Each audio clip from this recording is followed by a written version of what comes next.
It would give all of the nan and the nan naysayers out there more stuff to go after to continue to throw stuff into the wind. I'm disappointed of the irresponsible statement that Mitt Romney made. Now, that being said, I don't think any of them ought to return their taxes. What does it have to do with solving America's biggest issues? Nothing. Well, I think we were standing on it just to give everyone their fair due, fair and balanced, as you know we are here, Herman.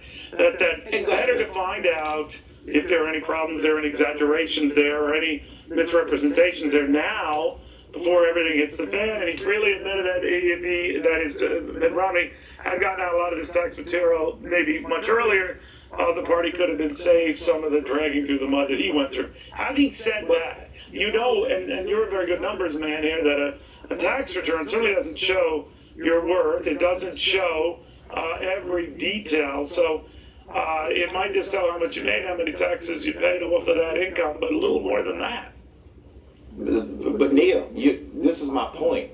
You can pull anything out of a tax return that's complicated and claim that something was improper or illegal. Or people can look at a low rate as they did in Mitt Romney's case, not realizing he paid a lower capital gains rate, a dividend yield rate, which were already legal, statutory lower rates than income. Yes. And you had a lot of journalists, to be fair, they're not big on economics or math, period. They look at that and say, oh, the guy sounds like a charlatan or a shyster, whatever. They just come up with instant reaction. And that would be the headline. That would be the headline. Okay, and that's but you suffered that just as someone who was a very successful businessman.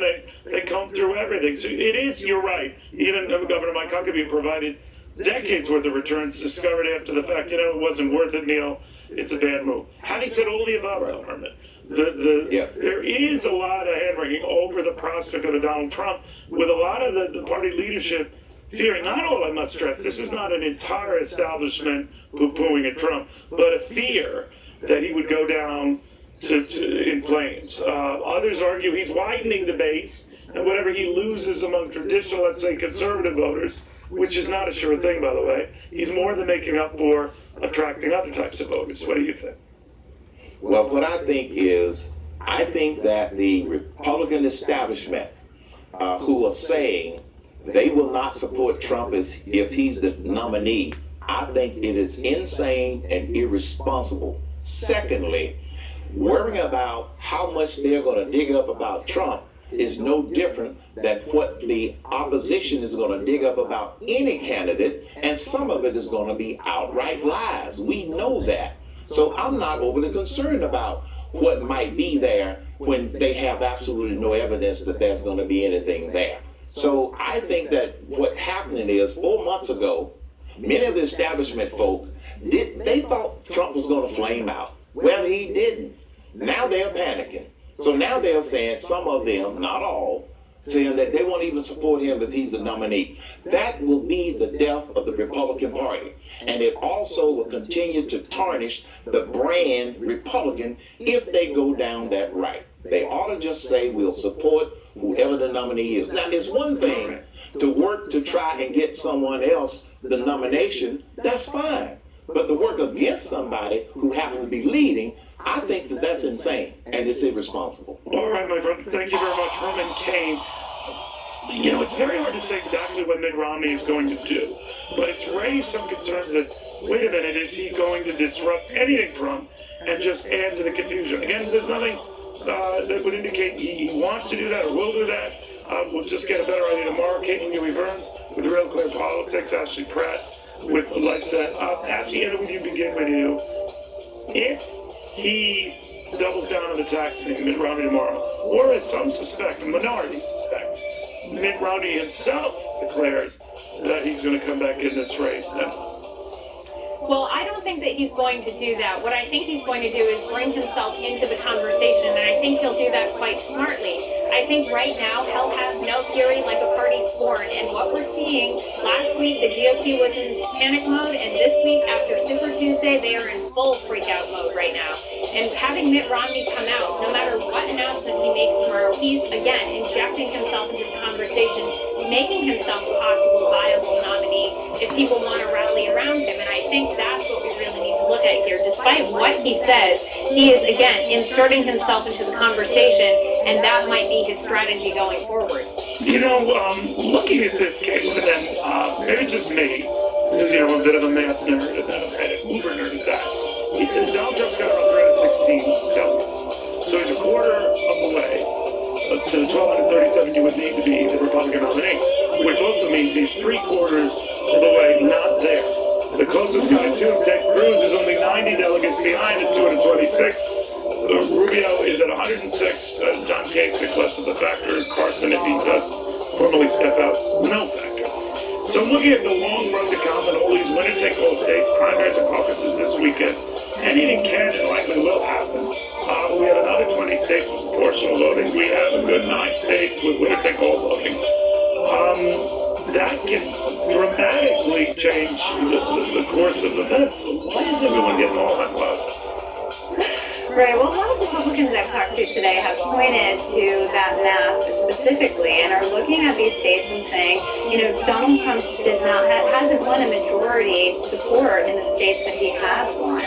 And so the pressure is really on for the anti-Trump effort to come in Florida and Ohio, those winner-take-all states where they think that if John Kasich can win Ohio or if Marco Rubio can win Florida, get all of those delegates, then they can, continue on a track. If not, it's very difficult for them to continue. But in between then, the strategy of these candidates is to just scoop up delegates, scrape up delegates where they can. Yeah, you do it a couple at a time. Right, exactly. And I'm playing that out, actually, that math. Let's say Kasich, even though he's behind the polls in his state, picks up the state and gets the 66 delegates, picks up some on caucuses and primaries over the next 10 days. And let's say that brings him to about 100 delegates. Best case scenario, probably. Marco Rubio picks up his state of Florida. He's at 106 now, and now we're talking at over 200. Picks up some delegates along the way. Maybe we're talking 250. Cruz, probably not favored any of the winner-take-all states, but he could proportionally pick up in the other states to come. He gets up to around 300. Let's say Trump picks up another 50 delegates. He's at around 360. Let's give him 400. You see what I'm getting at? I know the number, ladies, but I'm just saying you're not really dramatically moving the ball, right? It's not changing, so it's pushing it later and later and later. Right, and Trump wouldn't have the majority of delegates needed going into a convention. I think that's why everyone right now, as you're saying, is so hot and bothered about this idea of a brokered or contested convention. Because this could become an all-out floor fight where someone says, you don't have a majority of the delegates needed. But again, Florida is very, very much in play in the sense of Marco Rubio is down in the polls right now. Kasich is up in Ohio. But as long as this party remains divided and there is not one candidate that is being coalesced around with support, Trump benefits. Well, you just hit on it. You just hit on real fast. I want to get on this, I know that Donald Trump brings one delegate short of the 1237. They would fight like hell, that is the party, to make sure it doesn't become the nominee. Whereas Mitt Romney, when he got to the convention, was still technically a couple of hundred shy of the nomination, but the momentum was with him, his lead was such that no one was going to argue.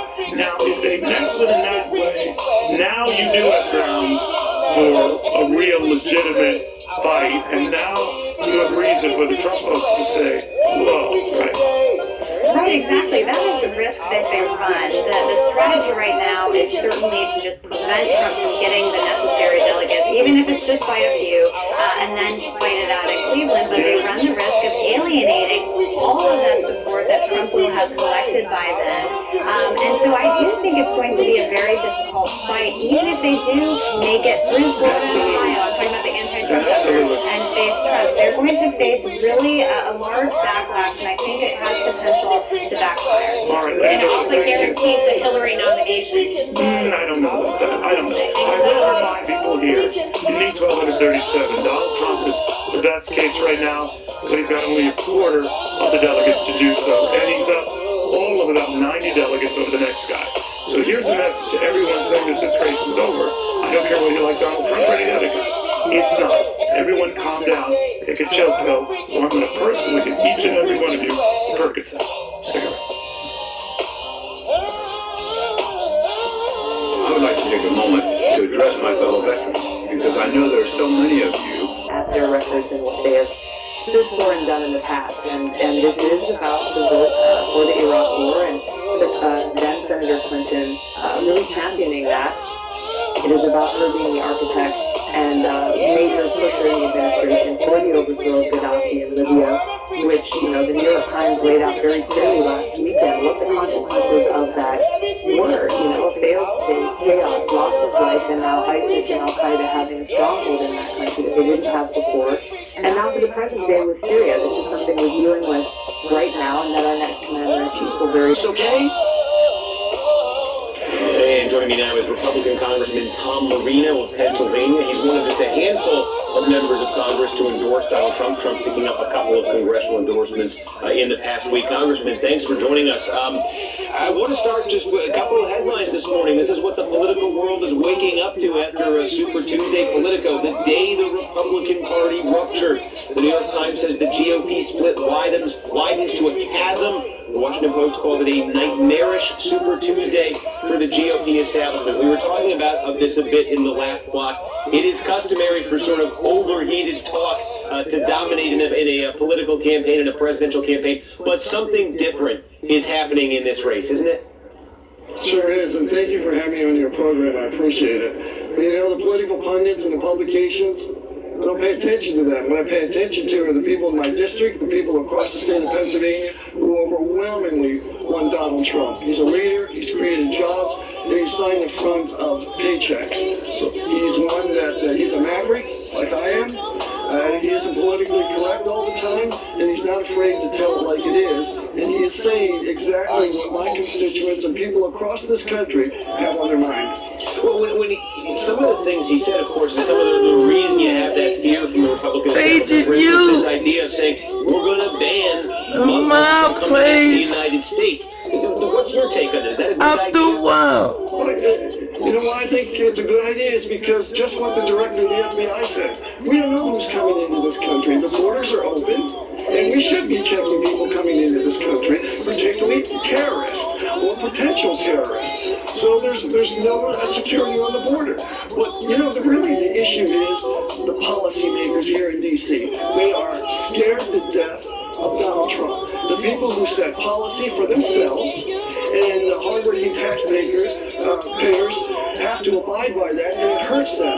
And the policymakers, they don't want to lose their position, their prestige, and their influence. But that's going to happen when Donald Trump becomes president. Well, what's going to happen in your party if we play this out and Donald Trump does end up winning the Republican nomination, and you're listening to the noises from the establishment here that aren't going to be happy about this? Are there going to be major Republicans who decide, you know what, I would rather lose. I would rather have the Republican Party lose with Donald Trump as its standard bearer this fall than have 4 years of Donald Trump as president? Do you expect Republicans in Washington to sit out this election if he's the nominee? No, I don't think so. Would they rather have Hillary Clinton than a Republican in the White House? She's just going to be another carbon copy of Obama at this point. And when people talk to me about that, it's emotion. It's emotion. And the Republican Party will coalesce like it's always done. And one thing I say is, do you want Hillary Clinton appointing 4 Supreme Court justices? And then they did it. And they said, no, I don't want that. And we'll see the votes. And the party will come together like it always does. All right, Tom Marino, Congressman from Pennsylvania and a Donald Trump supporter. Thanks for the time. You're very welcome. Thank you. All right, and next, one day after Super Tuesday, Bernie Sanders still taking on Hillary Clinton. How will she respond? For a little old thing, little boys bang bang. Long little cheek. For a little old thing, little boys bang bang. Long little cheek. Niggas fighting over ring, niggas won't be the game, but long little cheek. Yeah, why?